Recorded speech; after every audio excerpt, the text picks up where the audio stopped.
How are you all? This is Shravan sir, chemistry educator.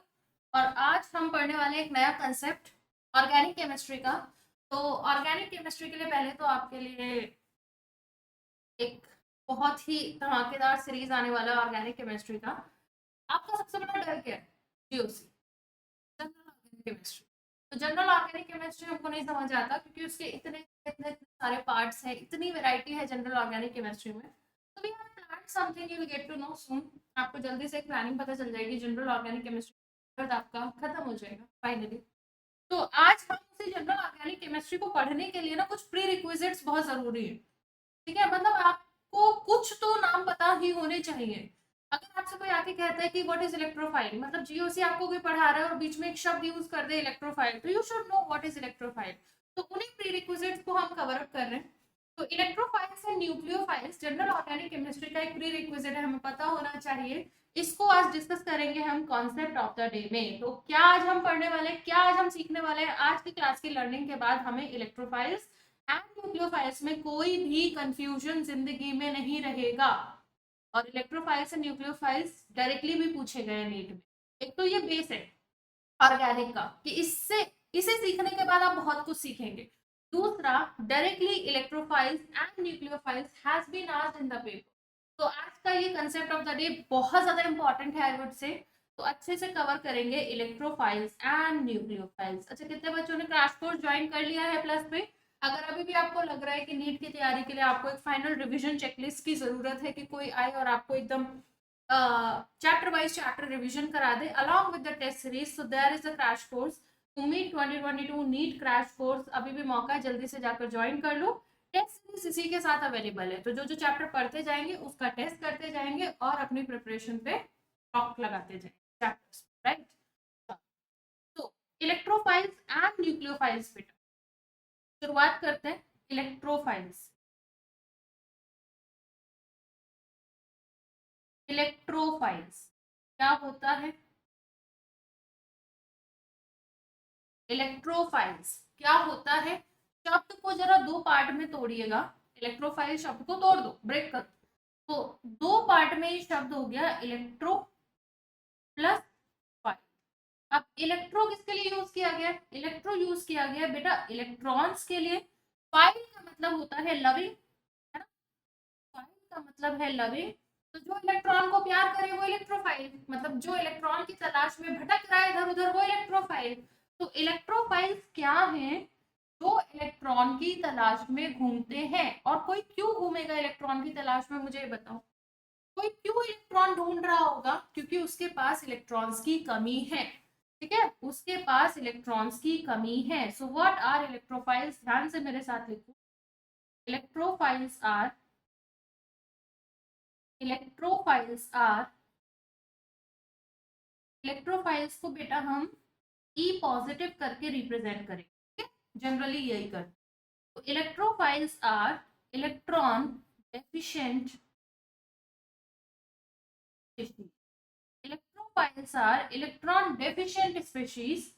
ठीक है, electrophiles attack, electrophiles attack on electron rich centres. जहां भी इनको electron rich centres दिखेंगे, जहां भी इनको इलेक्ट्रॉन दिखेंगे दौड़ते दौड़ते ये जाएंगे। ठीक है, जहां भी इनको इलेक्ट्रॉन दिखेंगे ये दौड़ते हुए उस इलेक्ट्रॉन के पास जाएंगे। तो इलेक्ट्रोफाइल्स हमारी इलेक्ट्रॉन डेफिशिएंट है। और ये इलेक्ट्रॉन जहां इनको दिख गए, जैसे ही इलेक्ट्रॉन रिच स्पीशीज दिखेंगे वहां जाके ये अटैक कर लेंगे, उनसे अटैच हो जाएंगे। देखो बेसिकली होता क्या है, अटैक तो इलेक्ट्रॉन वाला करता है, लेकिन समझने के लिए वी आर सेइंग कि electrophile goes towards the electron rich centre.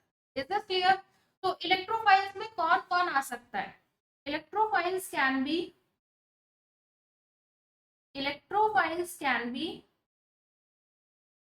positively charged, electrophiles can be positively charged और न्यूट्रल। बेटा इलेक्ट्रोफाइल न्यूट्रल भी होते हैं, इलेक्ट्रोफाइल पॉजिटिव भी होते हैं। ठीक है, तो सबसे पहले हम सीखने वाले हैं positive charged electrophiles. Charge electrophiles में बेटा ध्यान देना।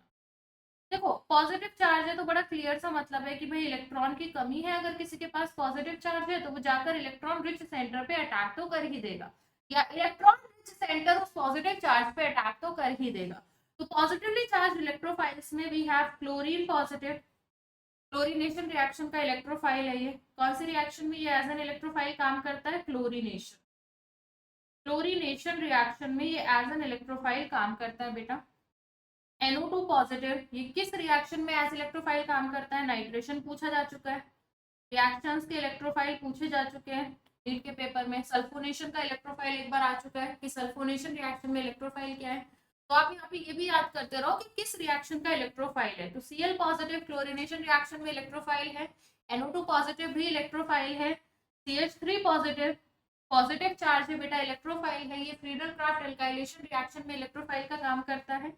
इसके अलावा कोई भी पॉजिटिव, मतलब अगर किसी के ऊपर पॉजिटिव चार्ज है, जैसे Cl प्लस हो गया, NO2 प्लस हो गया, CH3 प्लस हो गया, या फिर आप कोई और पॉजिटिव ले लो, कोई भी R प्लस ग्रुप ले लो आप, C2H5 पॉजिटिव एक्सेट्रा, या H प्लस ले लो, H प्लस भी बहुत कॉमन इलेक्ट्रोफाइल है जो यूज होगा, आएगा बार बार, एक्सेट्रा। तो these are positively charge electrophile. कौन कौन से? Cl पॉजिटिव है, NO2 पॉजिटिव है, CH3 पॉजिटिव है, H प्लस है, कोई भी R पॉजिटिव है, एक्सेट्रा, पॉजिटिवली चार्ज इलेक्ट्रोफाइल्स। अब बात करेंगे न्यूट्रल इलेक्ट्रोफाइल्स की, कि हमारे पास न्यूट्रल इलेक्ट्रोफाइल्स कौन कौन से होते।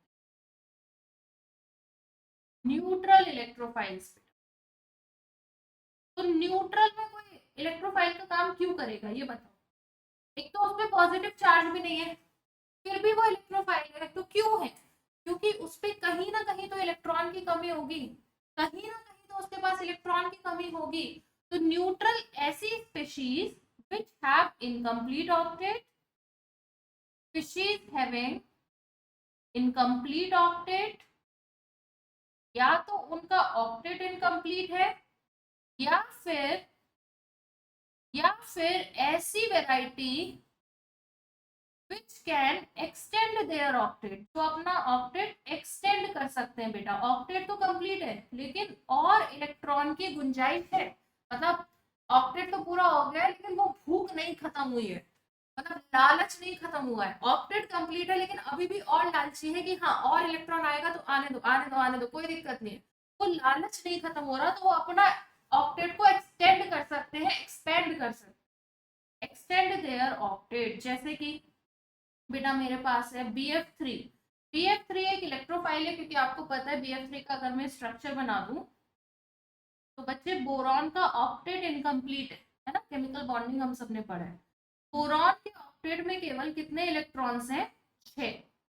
ऑक्टेट इनकम्प्लीट है इसलिए BF3 एक इलेक्ट्रोफाइल है। सेम BH3, या फिर आप कह दो B2H6। BH3 क्योंकि डाइमर बना के रहता है तो B2H6 इलेक्ट्रोफाइल है। इसी की तरह का AlCl3 इलेक्ट्रोफाइल है। इसी तरह से बेटा आई कैन से CH3 और एक सिंगल इलेक्ट्रॉन, ये क्या चीज है? CH3 और एक single electron, what is this? इसे हम कहते हैं free radical. We call it free radical, we call it free radical. तो फ्री रेडिकल में क्या हो रहा है, ध्यान देना, कार्बन ने, बेटा कार्बन के पास टोटल 4 इलेक्ट्रॉन होते हैं अनपेयर्ड, तो कार्बन ने 3 अनपेयर्ड इलेक्ट्रॉन से तो बॉन्ड बनाया हुआ है हाइड्रोजन के साथ, और एक अनपेयर्ड इलेक्ट्रॉन अभी भी इसके p ऑर्बिटल में प्रेजेंट है। तो टोटल कार्बन के पास 7 इलेक्ट्रॉन है, ऑक्टेट इनकम्प्लीट है, टोटल इसके पास 7 इलेक्ट्रॉन है, इलेक्ट्रॉन की कमी है, इसे हम कहते हैं फ्री रेडिकल। ये भी एक न्यूट्रल इलेक्ट्रोफाइल हो गया बेटा। एक न्यूट्रल इलेक्ट्रोफाइल बहुत इंपॉर्टेंट है SO3, ये एक न्यूट्रल इलेक्ट्रोफाइल है, और ये किस रिएक्शन का इलेक्ट्रोफाइल है आप लोग ये भी याद कर लो, यही सवाल नीट PYQ में पूछा गया। ये बेटा सल्फोनेशन रिएक्शन का इलेक्ट्रोफाइल है। तो सल्फोनेशन रिएक्शन में इलेक्ट्रोफाइल क्या होता है? Neutral SO3। It was asked in the PYQ, लिख दिया है मैंने वहां पे, टैगिंग कर दी है कि PYQ में ये सवाल आ चुका है। तो दीज आर न्यूट्रल इलेक्ट्रोफाइल्स। कोई डाउट है क्या इलेक्ट्रोफाइल में? बताओ जल्दी बताओ, कोई डाउट है तुम लोगों को इलेक्ट्रोफाइल में? कोई कंफ्यूजन बचता है क्या इलेक्ट्रोफाइल में? नहीं? तो ये हो गया हमारे पास इलेक्ट्रोफाइल। अब आता है भाई नोट, वार्निंग नोट। इलेक्ट्रोफाइल आप लोगों ने पढ़ लिया, सीख लिया, 10,000 का नोट लिखो। ऐसा नहीं है कि हर पॉजिटिव चार्ज इलेक्ट्रोफाइल है, ठीक है? ऐसा नहीं है कि जहां पॉजिटिव दिखा मतलब वो इलेक्ट्रोफाइल है, जैसे मैंने लिखवाया है ना positively charge species are electrophile, तो ये नहीं है कि हर पॉजिटिव को इलेक्ट्रोफाइल बोल दोगे, हर काली ढंग की सिंटेक्स नहीं होती ना, ऐड देखा होगा सबने, तो ध्यान देना, देखो ध्यान देना बच्चे, all positively charge cations, positive charge है तो कैटायंस बोल सकते हैं, आर नॉट इलेक्ट्रो। ऐसा नहीं है कि हर पॉजिटिव चार्ज इलेक्ट्रोफाइल है, जैसे कि फॉर एग्जाम्पल बेटा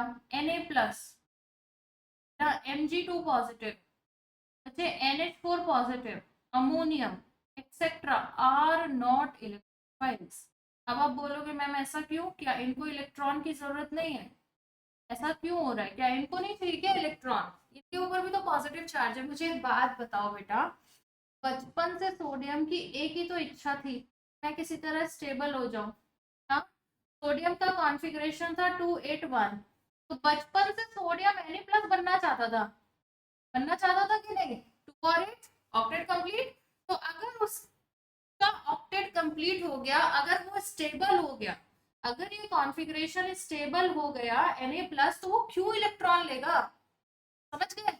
तो Na+, Mg2 पॉजिटिव मतलब एल्कली मेटल के कैटायंस, एल्कलाइन अर्थ मेटल के कैटायंस या ammonium ion are not electrophiles, ये भी आ चुका है paper, which of the following is not an electrophile, इस तरह के सवाल आते हैं, तो ये भी पेपर में पूछा जा चुका है। तो ऐसा नहीं जहां पॉजिटिव दिखा वो इलेक्ट्रोफाइल है, कुछ पॉजिटिव चार्ज दिखते पॉजिटिव है लेकिन वो इलेक्ट्रोफाइल नहीं होते क्योंकि वो स्टेबल है। Is this clear. चलो अब बात करेंगे बेटा nucleophile. Now coming to nucleophile, nucleophiles को हम रिप्रेजेंट करेंगे NU, न्यूक्लियो। अब न्यूक्लियोफाइल क्या हो गया, न्यूक्लियोफाइल है, जैसे इलेक्ट्रोफाइल क्या था, इलेक्ट्रॉन डेफिशिएंट स्पीशीज, तो न्यूक्लियोफाइल है मेरे पास इलेक्ट्रॉन रिच स्पीशीज। न्यूक्लियोफाइल कौन है, electron rich species which can donate pair of electrons, ऐसी स्पीशीज जो इलेक्ट्रॉन डोनेट कर सके, विच कैन डोनेट, ऐसे स्पीशीज जो इलेक्ट्रॉन डोनेट कर सके वो क्या कहलाएंगी, न्यूक्लियो। ठीक है, दिस क्लियर। अब न्यूक्लियोफाइल में कौन कौन आता है, न्यूक्लियोफाइल में बेटा सबसे पहले आते हैं, न्यूक्लियोफाइल में बेटा सबसे पहले आते हैं नेगेटिवली चार्ज न्यूक्लियोफाइल, क्योंकि जहां नेगेटिव चार्ज होगा वो तो इलेक्ट्रॉन दे ही पाएगा। नेगेटिवली चार्ज न्यूक्लियोफाइल जैसे कि Cl-, OH-, Br-, F-, NO2-, I-,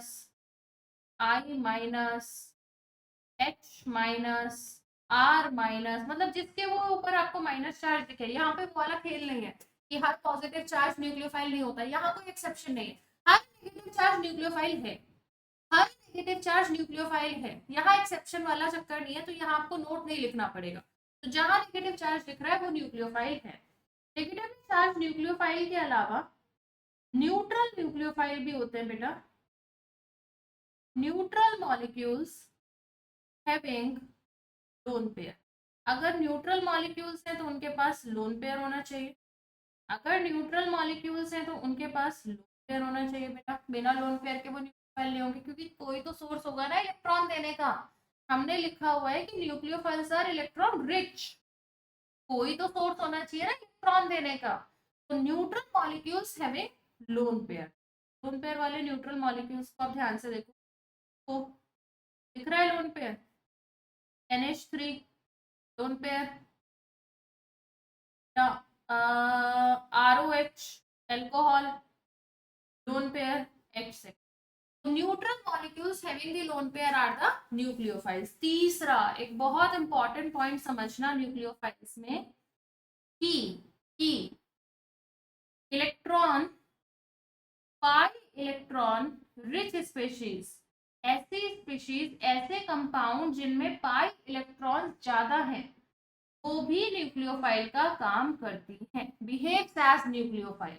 जैसे कि एल्कीन, एल्कीन में पाई इलेक्ट्रॉन रिच है, जैसे कि एल्काइन बेटा पाई इलेक्ट्रॉन्स है, जैसे कि बेंजीन, तो एल्कीन, एल्काइन, बेंजीन इन सब का नेचर न्यूक्लियोफिलिक है।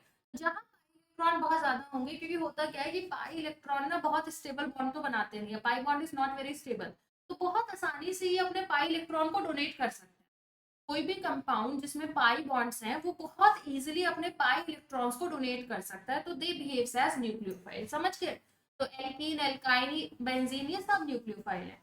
चौथा समझना बेटा, बहुत इंपॉर्टेंट, ऑर्गेनोमेटालिक कंपाउंड। समझते हो आप लोग organometallic compound? You understand organometallic compounds? NEET में सवाल आया कि which of the following is not organometallic, तो आपको ये तो पता होना चाहिए ना कि ऑर्गेनोमेटालिक है क्या। Compounds which have compounds in which carbon is directly bonded, carbon is directly bonded with a metal। Carbon का सीधा बॉन्ड होना चाहिए मेटल का। ऐसा नहीं है कि कंपाउंड में कार्बन है, कंपाउंड में मेटल भी है तो ऑर्गेनोमेटालिक हो जाएगा, बिल्कुल नहीं। कार्बन का सीधा बॉन्ड होना चाहिए मेटल के साथ, वो कहलाते हैं organometallic compounds which have carbon directly bonded with metal are organometallic. तो जैसे कि मेरे पास एग्जांपल है बेटा ग्रिग्नार्ड रिएजेंट, बहुत इंपॉर्टेंट रिएजेंट है पूरे ऑर्गेनिक केमिस्ट्री का, इस नाम से आज फेमिलियर हो जाओ और इसका नाम मत भूलना, ग्रिग्नार्ड रिएजेंट का। तो ग्रिग्नार्ड रिएजेंट क्या चीज है? RMgX। तो R तो हो गया मेरे पास एल्काइल, X हो गया मेरे पास हेलाइड आयन, और Mg तो आपको पता ही है मैग्नीशियम। तो ग्रिग्नार्ड रिएजेंट बेटा जैसे कि CH3, Mg, Br, C2H5, MgCl etcetera, these are Grignard reagent, और ये न्यूक्लियोफाइल है। अब समझना पड़ेगा क्यों न्यूक्लियोफाइल है, क्यों है। देखो Mg के साथ क्या क्या जुड़ा हुआ है, एक तो डायरेक्टली CH3 जुड़ा हुआ है, एक Br जुड़ा हुआ है। अब मैग्नीशियम और कार्बन में कंपेयर करोगे, किसका इलेक्ट्रोनेगेटिविटी ज्यादा है? मैग्नीशियम मेटल है, मेटल तो इलेक्ट्रॉन खींचता नहीं है, मेटल तो इलेक्ट्रॉन को पुश ही करता है। तो मैग्नीशियम और कार्बन में आप देखोगे तो अपेरेंटली कार्बन पे नेगेटिव, मैग्नीशियम पे पॉजिटिव। Br में भी, Br पे नेगेटिव, मैग्नीशियम पे पॉजिटिव। तो ये जो CH3 नेगेटिव है इस ग्रिग्नार्ड रिएजेंट का, ये जो CH3 नेगेटिव वाला पार्ट है, this portion behaves as nucleophile, यही इसका एक्टिव पोर्शन होता है और यही न्यूक्लियोफाइल का काम करता है, यही इसका रिएक्टिव पार्ट होता है। कभी भी आप ग्रिग्नार्ड रिएजेंट किसी रिएक्शन में डालते हो तो उसका रिएक्टिव पार्ट क्या है? क्या Mg रिएक्ट करता है? क्या Br माइनस रिएक्ट करता है ग्रिग्नार्ड रिएजेंट से निकल के? अरे भाई, ग्रिग्नार्ड रिएजेंट को किसी रिएक्शन में डालोगे, उसकी कोई एक्टिव साइट होगी ना, जैसे बायोलॉजी में आप जानते हो कि एंजाइम्स की एक्टिव साइट होती है, आप पढ़ते हो। तो ग्रिग्नार्ड रिएजेंट की जो एक्टिव साइट है वो R माइनस है, हमेशा CH3 के ऊपर माइनस, और माइनस है मतलब न्यूक्लियोफाइल है। तो समझ गए ऑर्गेनोमेटालिक कंपाउंड्स आर न्यूक्लियोफाइल्स, जैसे कि ग्रिग्नार्ड रिएजेंट के न्यूक्लियोफाइल। नंबर 5 छोड़ो, अच्छा एक नोट लिखेंगे लास्ट में, फिर से टाइम आ चुका है 10,000 20,000 के नोट का, तो write down a note again. Polarisable, polarisable, polarisable functional groups, ऐसे फंक्शनल ग्रुप जो पोलराइज होते हैं, polarisable functional groups behave both as nucleophile and, अगर आपके पास कोई पोलराइजिंग फंक्शनल है जो पोलराइज होता है, जिसपे चार्जेस डेवलप होते हैं, वो दोनों का काम कर सकते हैं। फॉर एग्जांपल कीटोन, कीटोन को ध्यान से देखो। तो कीटोन का जो फंक्शनल ग्रुप है पोलर नेचर का है, क्यों? क्योंकि CO के बीच का बॉन्ड है बेटा, तो O की तरफ नेगेटिव चार्ज आ रहा होगा, कार्बन की तरफ पॉजिटिव आ रहा होगा, तो ये दोनों का काम कर सकता है। ये इस एंड से न्यूक्लियोफाइल और इस एंड से इलेक्ट्रोफाइल दोनों की तरह बिहेव कर। सिमिलरली साइनाइड, सिमिलरली साइनाइड हो गया मेरे पास कीटोन, या कार्बोनिल लिख दूं मैं इसको, क्योंकि एल्डिहाइड भी आ जाएगा, कार्बोनिल, या ये मेरे पास हो गया साइनाइड। साइनाइड को ध्यान से देखो बेटा, नाइट्रोजन की तरफ नेगेटिव, कार्बन की तरफ पॉजिटिव, एक एंड पे ये काम कर रहा है न्यूक्लियोफाइल का, और एक एंड पे ये काम कर रहा है इलेक्ट्रोफाइल का। दोनों तरह की रिएक्शंस भी शो कर देते हैं। ये न्यूक्लियोफाइल वाली रिएक्शंस भी शो कर देते हैं, ये इलेक्ट्रोफाइल वाली रिएक्शंस भी शो कर देते हैं, क्योंकि इनका नेचर ही ऐसा है। तो होपफुली आपको इलेक्ट्रोफाइल न्यूक्लियोफाइल समझ आ गया, कंफ्यूजन तो नहीं बचेगा। इतनी स्पेशीज अगर आप जान गए ना इलेक्ट्रोफाइल न्यूक्लियोफाइल में, तो that is enough, that is enough. चलो आपको एक नए प्राणी से मिलाते हैं, उसका नाम है कार्बीन। नए प्राणी से कार्बीन। अब कार्बीन क्या होता है? कार्बीन आपका बहुत काम आएगा ऑर्गेनिक में। What is carbene? कार्बीन बेटा, कार्बन के ऊपर होते हैं दो बॉन्ड, ठीक है, एक वैकेंट ऑर्बिटल और एक ऑर्बिटल में दो electron. This is known as carbon. अच्छा, ये दोनों बॉन्ड किसी के साथ भी हो सकते हैं। मान लो ये दोनों बॉन्ड हाइड्रोजन के साथ हो गए, या फिर ये दोनों जो मैंने बॉन्ड बनाए हैं कार्बन के, it can be with chlorine, ये कहलाएगा आपका डाइक्लोरोकार्बन। बहुत इंपॉर्टेंट इंटरमीडिएट है। अब आप मुझे ये जवाब दो कि ये जो कार्बन है ये इलेक्ट्रोफाइल है या न्यूक्लियोफाइल है? सोचो, मैंने आपके सामने पूरा स्ट्रक्चर बनाया हुआ है कार्बन। आप काउंट करो कि कार्बन के पास इलेक्ट्रॉन, क्योंकि कुछ बच्चे तो देखते ही बोल रहे हैं मैम लोन पेयर है, लोन पेयर है, लोन पेयर है। अब लोन पेयर है कार्बन पे, न्यूक्लियोफाइल है। सोचो, दिमाग लगाओ, ये इलेक्ट्रोफाइल है या न्यूक्लियोफाइल? टेल मी, कार्बन क्या है? अच्छा देखो, आ जाओ। ऐसा नहीं है जो दिखता है वो हमेशा सच नहीं, तुम देख के नहीं डिसाइड करने का, ठीक है? ऐसा नहीं है लोन पेयर दिखा न्यूक्लियोफाइल, नहीं। तो कार्बीन में कार्बन के इलेक्ट्रॉन्स को काउंट करोगे तो दो इस बॉन्ड के इलेक्ट्रॉन, दो राइट वाले बॉन्ड के इलेक्ट्रॉन, दो इलेक्ट्रॉन जो आप जिसको आप लोन पेयर मान के चल रहे हो, एक्चुअली ये कार्बन के एक ऑर्बिटल में दो इलेक्ट्रॉन। तो टोटल इलेक्ट्रॉन्स विद कार्बन कितना? अब मुझे बताओ, ऑक्टेट कंप्लीट है incomplete? Now tell me, total electrons carbon के 6, इनकम्प्लीट ऑक्टेट है ना, इनकम्प्लीट, इनकम्प्लीट ऑक्टेट। और अगर ऑक्टेट इनकम्प्लीट है तो it behaves as, it behaves as electrophile, electrophile. Clear है? कोई दिक्कत, परेशानी, समस्या, कंफ्यूजन नहीं? सॉर्टेड। तो कार्बन का केस भी काफी इंपॉर्टेंट केस है, इसको भी आप लोग याद रखिएगा। तो this is all about electrophiles and nucleophiles. Hopefully आज आपका ना इलेक्ट्रोफाइल न्यूक्लियोफाइल का जो फंडा था वो क्लियर हो गया होगा। अच्छा, जैसे मैंने बताया कि जीओसी का एक महा मैराथन टाइप हम करेंगे, मतलब जीओसी की समस्या हमें खत्म करनी है। तो मुझे बहुत दिन से तुम लोगों के मैसेज मिल रहे थे कि मैम जीओसी नहीं हो पा रहा, आप पढ़ा दो। अभी मैंने प्लस पे जीओसी पढ़ाया है, काफी बच्चों को पढ़ा भी होगा, बट स्टिल कुछ बच्चों ने बोला जो प्लस नहीं ज्वाइन कर पा रहे कि मैम यूट्यूब पे जीओसी करा दो। तो यूट्यूब पे भी आपको जीओसी एक साथ कराएंगे, पूरा पूरा जीओसी। तो स्टे ट्यून्ड, नोटिफिकेशन आपको जल्दी मिल जाएगा। कब जीओसी का मैराथन लेक्चर आ रहा है ये आपको जल्दी पता चल जाएगा। तब तक आप ये जो छोटे छोटे कंसेप्ट हैं जीओसी के, इनको अच्छे से मगअप कर लो, ताकि आपको जीओसी का लेक्चर समझने में इजी हो जाए। और एक बात ध्यान रखना, जीओसी अगर समझ आ गया, ऑर्गेनिक समझ आ जाए। अगर जीओसी नहीं समझ आया, ऑर्गेनिक में जैसे अभी लड़ते हो ना, ऑर्गेनिक में जब कंप्लेन करते हो ना कि ऑर्गेनिक नहीं आती, ऑर्गेनिक नहीं आती, जिंदगी भर कंप्लेन करोगे ऑर्गेनिक नहीं आती। तो जीओसी की क्लास कोई बच्चा मिस नहीं करेगा, लाइव पढ़ेंगे, साथ में पढ़ेंगे। तो तब तक take care everyone, see you. Notification कहाँ मिलेगा, कैसे पता चलेगा हमें जियो से कब कहाँ कैसे कहाँ मिलने वाला है? उसके लिए आपको एक टेलीग्राम चैनल है जिसको सब्सक्राइब करना पड़ेगा, t.me/anandmani001। तो इस टेलीग्राम चैनल को सब लोग ज्वाइन कर लो। Class notes and practice questions and notification सब कुछ आपको यही मिल जाएगा। This is a one stop destiny. Okay, take care everyone, see you in the next session.